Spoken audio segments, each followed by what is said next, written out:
Bonjour à tous et bienvenue dans Terre de Blues TV. Troisième jour de voyage au sein des univers de Guy Tyrolien.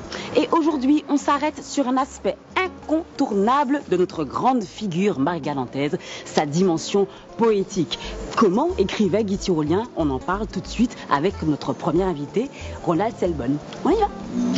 Ronald Selbonne, bonjour. Bonjour, Karine. Merci de nous recevoir dans ton fief. Comment on appelle dans ton fief Saint-Louisien? Les Saint-Louisiens. Saint-Louisien, dans ton fief Saint-Louisien. Quand on a préparé l'émission, je t'ai demandé où est-ce que tu voulais qu'on se voit. Tu m'as dit à Saint-Louis, sur la place de la mairie. Est-ce que cet endroit a un rapport avec Guy Tyrolien d'une manière ou d'une autre? Ou c'est juste un endroit que tu aimes particulièrement? Pas du tout. Bon, d'abord, je ne te remercie pas de m'avoir fait me réveiller un dimanche matin aussitôt. Mais c'est pour parler de Guy Tyrolien.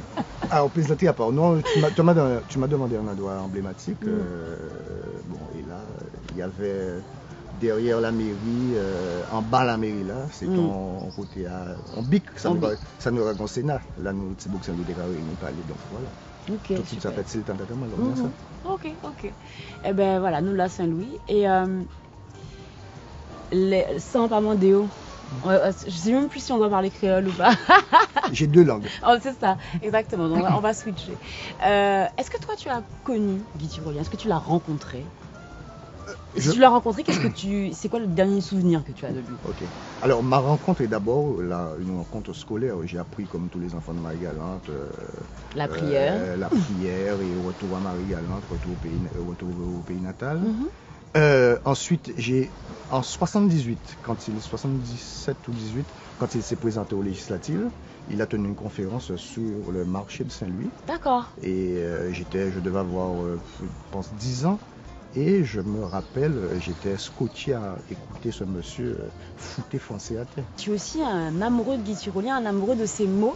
Et j'ai voulu qu'on parle aujourd'hui de la manière la plus ludique possible de son écriture. Qu'est-ce qui caractérise l'écriture de Guy Tyrolien? Lui-même, il parle beaucoup de l'importance de la musique et des rythmes dans son travail poétique. Mais pour toi, qu'est-ce qui caractérise l'écriture de Guy Tyrolien?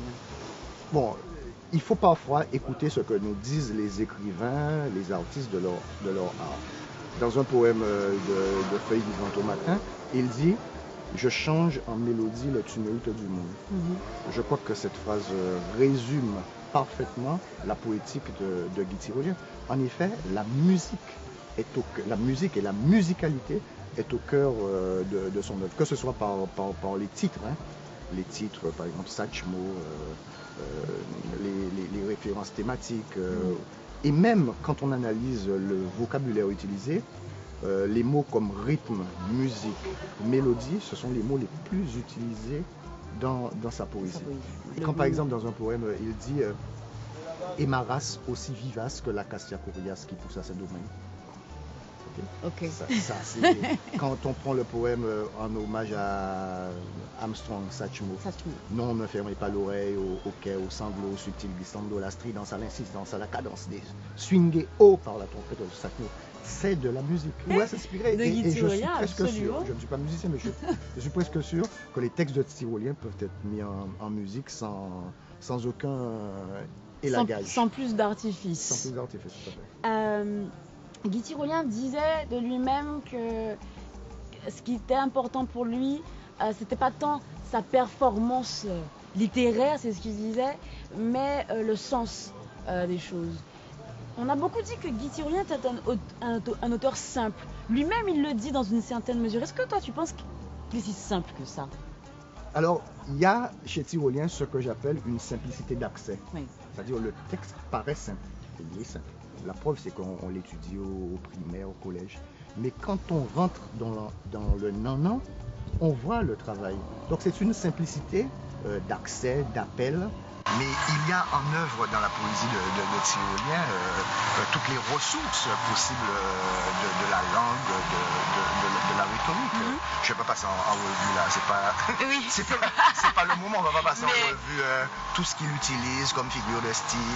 Non, on peut en parler un tout petit peu, mais Mais donc voilà, donc oui, il y a cette simplicité, oui. mais c'est une simplicité, je le dis, d'accès, et c'est une simplicité revendiquée. Très bien. C'est-à-dire, il aurait Semble. pu, par sa culture, quand même qu'un gars il aurait pu faire du Césaire ou du sous-Césaire. Absolument. Non, il a D'autant qu'il a choisi. il a fait partie du mouvement de la négritude. Il a accompagné Damas et Senghor Alors, dans leur cheminement vers ces mouvements-là. Donc Oui, il ça aurait aurait pu très bien faire. pu être le cas. alors, curieusement, son poète favori, c'est Saint John Percy. C'est Saint John Perse. C'est Saint John vrai. Percy. Et quand Selon toi, pourquoi est-ce qu'il n'a pas produit davantage en créole? Alors je sais qu'il a essentiellement vécu en Afrique, mais c'est pas pour ça que c'est pas antillais. c'est une histoire de génération. Oui. Je crois qu'on ne peut pas demander à cette génération, Tyrolien, Béville, Césaire, Damas, d'utiliser cette langue après le combat qui a été mené dans les années 60-70. Il y a quand même un combat militant, politique, de revendication qui a fait que le créole devienne cette langue avec une qualité littéraire. Bon, pour eux, c'était normal, ils étaient éduqués en français, donc le français était la langue de référence littéraire, donc le faisaient. Mais ça ne veut pas dire qu'il y avait un quelconque mépris à l'égard Non, du tout. du créole. Et il y a quelque chose d'intéressant qu'il faut noter.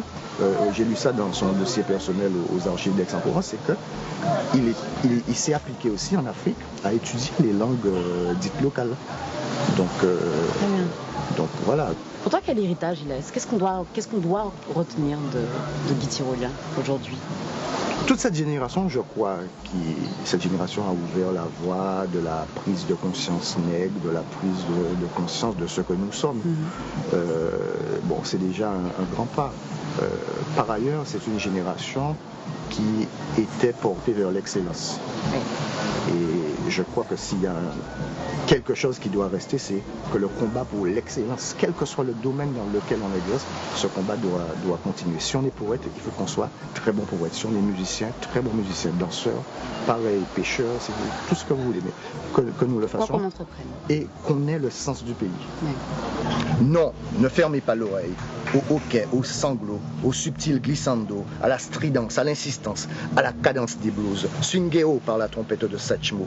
Plainte étouffée dans le gosier du noir lynché, glou-glou du sang glissant sur les courants puissants du fleuve Mississippi, lent balancement des corps, frénésie des sermons et longs cris d'hystérie dans le roulis des églises noires du Missouri, éclairs verts jaillissant des bûchers crépitants de Virginie, du Kentucky, de Géorgie, désir rouge réchauffant les nuits d'Alabama, d'Oklahoma, des Bahamas, non. Ne fermez pas l'oreille au hoquet, au sanglot, au subtil glissando, à la stridence, à l'insistance, à la cadence des blues, swingéo par la trompette de Satchmo. Ne fermez pas l'oreille au rire, au soupir, au délire, aux éclats, au wawa, à la joie qui se bouscule, qui s'accumule, je te crois, dans la trompette de Satchmo. Sourire des bébés noirs éclairant la nuit noire d'Alabama, d'Oklahoma, des Bahamas. Joie truquée des filles noires, des filles jaunes, dans les cabarets noirs de Harlem, cherchant au fond d'un whisky brun, d'un whisky or, le visage oublié d'un garçon brun, d'un garçon jaune, de bâton rouge ou de Natchez. Rire du peuple noir, roulant dans les rues noires de Frisco, de Chicago, de Santiago. Non, ne fermez pas l'oreille au rire, au soupir, au délire, aux éclats, au wawa, à la joie qui se bouscule, qui s'accumule, je te crois, dans la trompette de Satchmo. Superbe.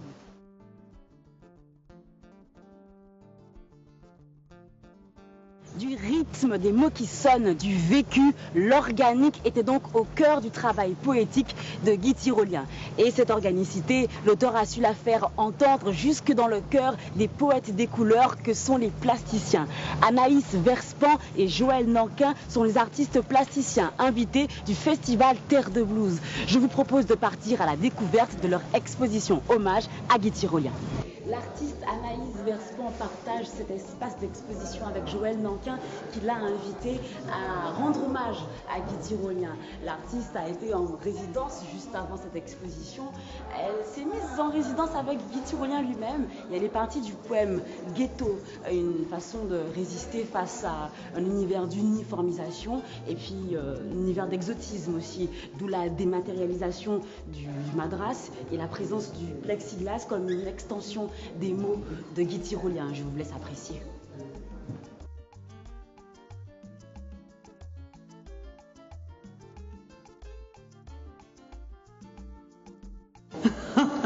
Nous sommes au château Murat, dans ce qu'on appelle la maison de maître. C'est ici qu'avec Anaïs Verspan, vous exposez en hommage à Guy Tyrolien. On va parler de l'exposition, bien sûr, et des toiles tout à l'heure.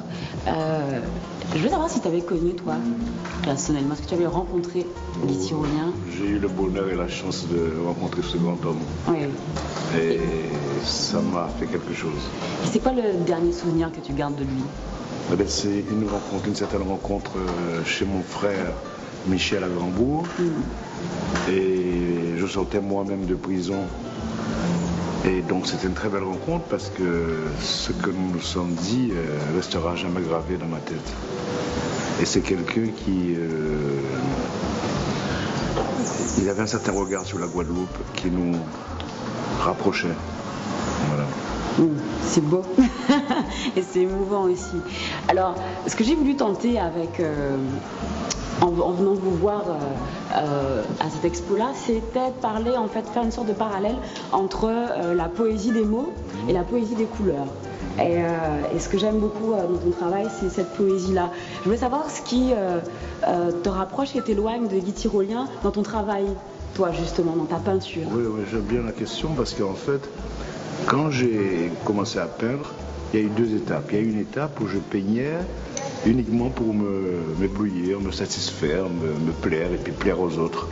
Et puis après, je me suis posé la question vraiment à travers des lectures que j'ai eues, notamment l'interview de Guy Tyrolien qui avait donné à Laval, à l'université de Laval. Oui, absolument, oui. Où il disait où il me donnait en fait les clés de la création, c'est-à-dire quand on est ancré quelque part, comment puiser dans cette vie-là, autour de soi, la création. Donc tout de suite ça fait un déclic et c'est à ce moment-là que j'ai vraiment compris le sens du pays. Mais le sens du pays dans la création, mais non pas une création étriquée, mais une création justement où on est soi et où on rencontre l'autre. C'est-à-dire apporter et recevoir. Et je me suis rendu compte aussi que dans notre société, la société coloniale, c'est souvent nous recevons et nous ne donnons pas. Ou alors même quand nous donnons, les autres ferment les yeux. Si on se penche un peu sur la question technique, Guy Tyrolien lui disait que ce qui était important pour lui, c'était les rythmes, les sonorités. Est-ce que pour toi c'est la même chose dans ton travail? Si on regarde un peu, est-ce qu'il y a cette notion de rythme? Alors il y a deux poètes que j'adore, hein, vraiment, c'est Damas et Tyrolien, parce que justement j'aime ça, j'aime jouer avec les mots et j'aime le rythme des mots. Mais lorsqu'on parle de peinture et qu'on parle de poésie ou qu'on parle de musique, on emploie souvent les mêmes qualificatifs.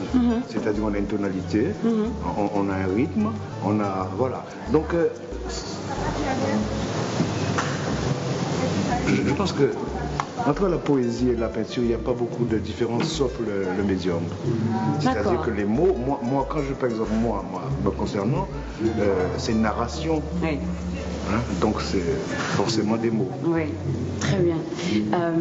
Tu as choisi d'inviter Anaïs Verspan à cette exposition.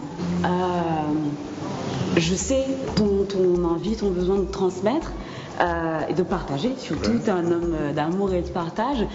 Pourquoi tu l'as choisi elle et comment est-ce que ça se passe cette collaboration? Moi je suis très exigeant. En peinture, il n'y a pas question d'amitié ou de fraternité. Il y a le travail. Dans un deuxième temps, ça c'est le premier temps. Parce que s'il pâtait à 500 moins, il pâtait que là. Ok, c'est clair. Qu'est-ce que toi tu aimes dans sa poésie? Qu'est-ce que toi tu aimes dans ses écrits? Alors, on parlait tout à l'heure de rythme. J'aime beaucoup le rythme. Mais j'aime beaucoup aussi les métaphores. Oui. J'aime beaucoup ces tableaux-là. Pour moi, ce sont les tableaux. Et puis, je te disais tout à l'heure aussi que ce qui me rapproche encore, moi, je dirais, moi, humblement, de Tyrolien, c'est son côté humaniste, son côté humain. C'est-à-dire qu'il interpelle l'humain. Il n'interpelle pas le nègre, il n'interpelle pas l'Indien ou l'autre, il interpelle l'humain. Masque insatiable, qui pourtant ne boit pas le sang clair des poulets, qui n'entend pas le cri des chèvres égorgés. Je rejette comme toi la mort en ivresse, des vins et de la chair. L'offrande fleurie des saints et des chansons, à l'heure fauve où je sais s'élever, l'encens saoulant des grandes messes cannibales. Merci Joël. Merci beaucoup. Alors là, j'ai pas eu le rythme. Tu as eu ton rythme.